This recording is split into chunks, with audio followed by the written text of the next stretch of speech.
베드로전서 2장 11절에서부터 25절까지입니다. 사도 베드로는 흩어진 그리스도인을 이렇게 부릅니다. 사랑하는 자들아, 비록 세상에서 인정받지 못하고 핍박을 받는 보잘것없는 나그네지만 사랑하는 자다. 그러면서 뭐라고 부르는가 하면 거류민과 나그네가 된 자들이다. 임시로 살고 있는 사람이라는 뜻입니다. 고향을 떠나서 지금 있는 곳이 계속해서 살 곳이 아니라 언젠가 고향으로 다시 돌아가는 자들이다. 영원히 고향을 떠난 사람들입니다. 그럼에도 불구하고 베드로는 말합니다. 당신들은 돌아갈 자들입니다. 당신들은 나그네입니다. 일본에 있는 우리 동포들을 민단이라고 부릅니다. 그 앞에 글자가 생략이 됐어요. 거류민단. 그게 일본에 있는 우리 동포들의 공식 명칭입니다. 언제나 나그네죠. 오늘 예수 믿는 사람들이 바로 그런 사람들이에요. 세상에 아무리 몇십 년을 머물고 살아도 이곳이 내 고향이 아니다. 저도 이 동네 와서 한 40여 년을 살았는데 낯섭니다. 나그네 발걸음 같은 그런 생각이 늘 있습니다. 예수 믿는 사람은 이제 하나의 고향만 향해서 가는 겁니다.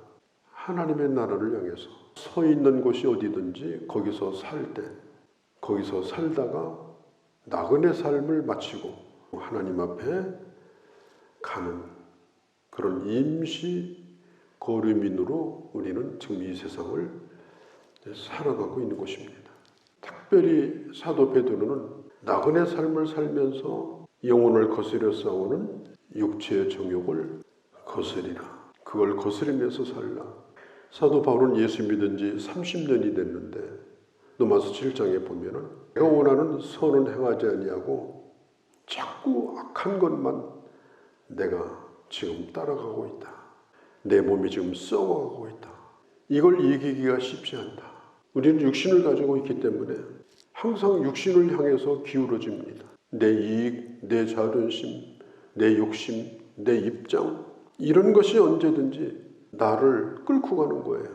여기에 제동을 걸지 않으면 그때부터는 완전히 제동이 풀려버린 폭주하는 그런 인생을 살 수밖에 없는 거예요. 그래서 브레이크를 밟으라 그랬습니다.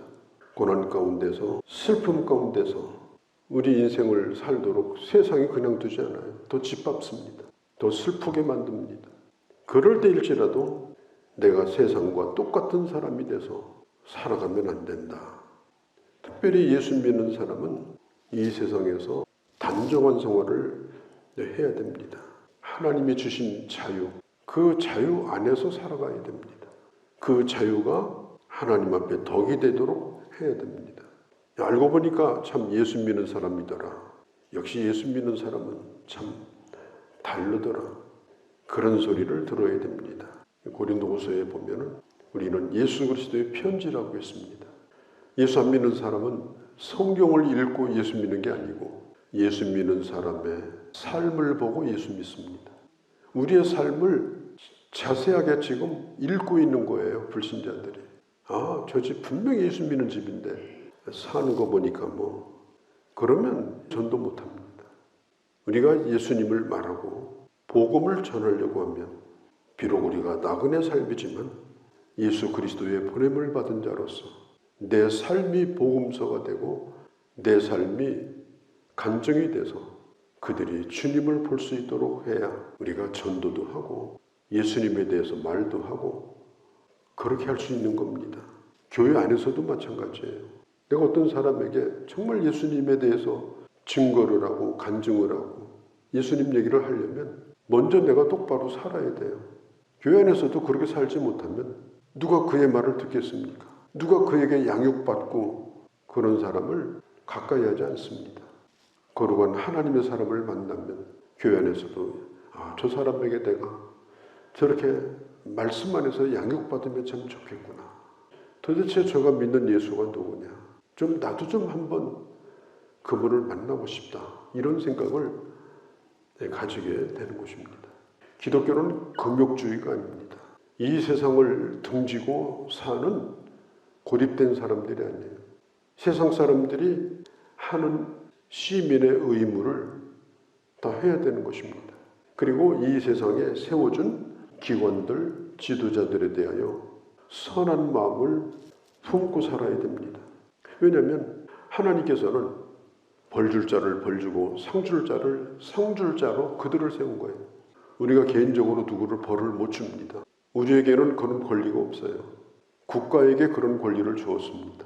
그래서 국가의 질서가 없다면 이 사회 질서는 다 깨져버리고 말아요.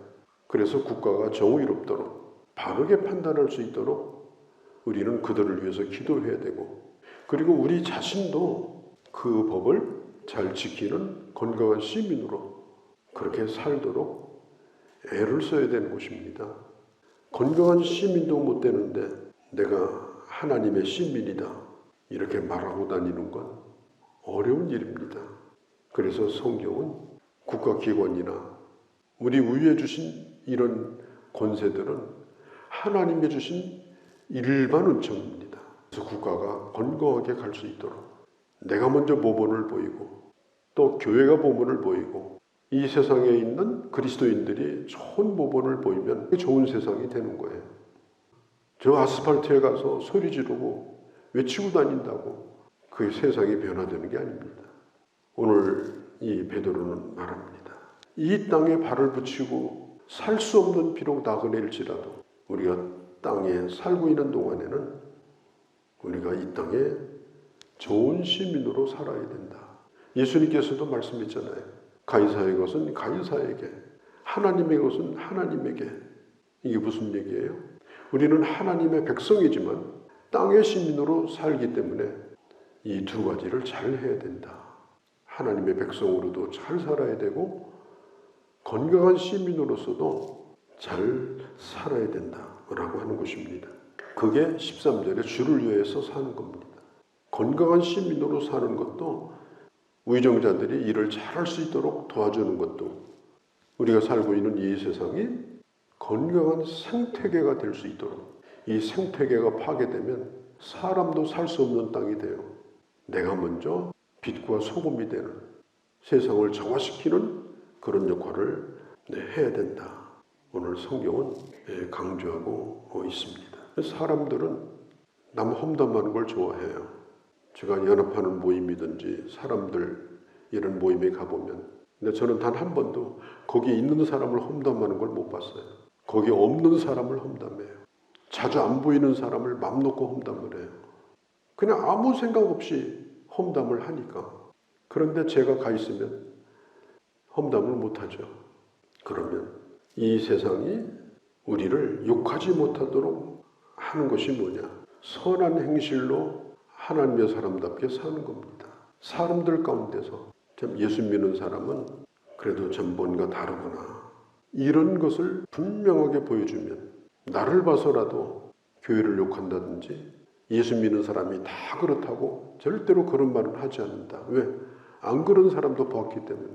그래서 이 나 한 사람의 역할이 대단히 중요한 겁니다. 오늘 성경에 있는 것처럼 내게 주신 그 자유가 내 마음대로 하라고 주신 자유가 아니고 하나님의 종으로 살라고 주신 자유다. 우리는 자유자이면서 종으로 사는 자입니다. 자유만 강조하는 것이 아니에요. 꼭 내 마음에 드는 사람만 있는 게 아니에요. 그렇다 할지라도 하나님의 종으로 그를 인정해주고 하나님의 세운 자로 인정해주고 내가 그리스도인으로서 복종하는 마음을 가지는 것, 그게 바로 하나님의 사람이다. 참 종이라는 것은 억울한 일이 많잖아요. 맨날 억울하죠. 예수 믿는 사람은 억울한 일이 많은 게 좋습니다. 참은 일이 많은 게 좋습니다.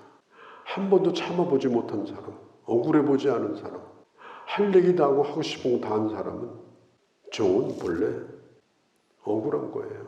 그래서 어떤 좋지 못한 상관을 만났어요. 상전을. 말도 안 되는 일로 종을 힘들게 하지만 그에게 복종하고 그 말을 따르고.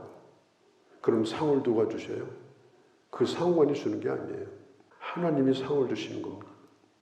하나님이 보상하는 것입니다. 그런 것들을 통해서 오래 참으신 주님을 닮아가는 겁니다. 오늘 성경 말하잖아요. 오래 참으신 주님의 발자취를 따르게 하기 위해서 우리에게 고난이 있다고. 21절에 왜 우리에게 억울한 고난이 있어요? 그게 주님 따라가는 길이에요. 주님은 그렇게 억울한 삶을 살았습니다.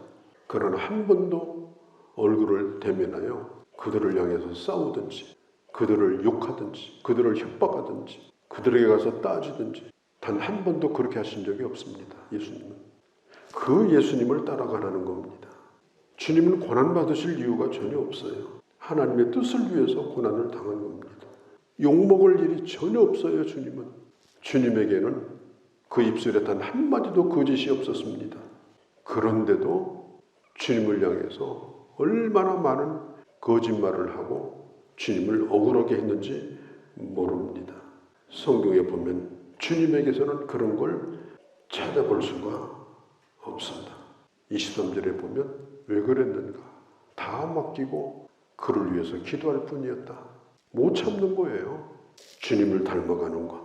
하나님께 모든 걸 맡기고 끝까지 성부 하나님께 순종하셨던 예수 그리스도에 따라오게 하셨느니라. 우리도 이것을 위해서 부름을 받았느니라. 예수님께서 우리를 위해서 그 본을 보여주시고 우리로 따라오게 하셨느니라. 그분에게는 죄도 없으셨고 거짓도 없으셨고 맞대어서 욕한 적도 없고 오직 공의로 심판하시는 하나님께 부탁하였다. 하나님이 다 하시니까 하나님이 심판할 거니까. 그리고 친히 주님은 나무에 달리셔서 우리를 위해서 구속의 사역을 감당하셨고 그가 채찍에 맞음으로 우리의 연약함을 고쳐주시고 길 잃어버린 양 같은 우리를 불러주셔서 양의 목자가 되셨다. 주님이 오늘도 말씀하셔요. 너는 나를 따르라. 이런 나를 따르라. 주님이 보여주신 그 본을 받아서 낙원에 된 삶, 고난의 때에 그 길을 잘 따라서 주님처럼 그 길을 함께 가라. 너희가 전에는 양같이 길을 잃었지만 이제는 영혼의 목자이신 그 주님에게 너희가 돌아왔으니까 그 주님의 발자취를 따라서 낙원의 길을 잘 걸어와라. 오늘 주께서 우리에게 친히 하시는 말씀입니다. 거룩하신 우리 아버지, 우리가 주님을 따른다는 것이 종교적 열심을 뛰어넘어서 하나님이 맡겨준 그 길을 가기 위해서 죄인 가운데 있으나 죄를 범치 아니하시고 거짓 세상에 살았으나 거짓을 하지 아니하시고 수없는 욕을 당했으나 맞대어 욕하지 아니하시고 고난을 받았지만 그를 위협하지 아니하시고 모든 것을 하나님 앞에 맡기고 그리고 우리를 구원하신 예수님, 너는 나를 따르라. 그 주님을 따르는 자로 우리가 부름을 받았으니 우리도 그 길을 잘 따라서 참된 예수의 제자로 살아가는 저희가 되게 하여 주시옵소서. 우리 주 예수님의 이름으로 기도하옵나이다. 아멘.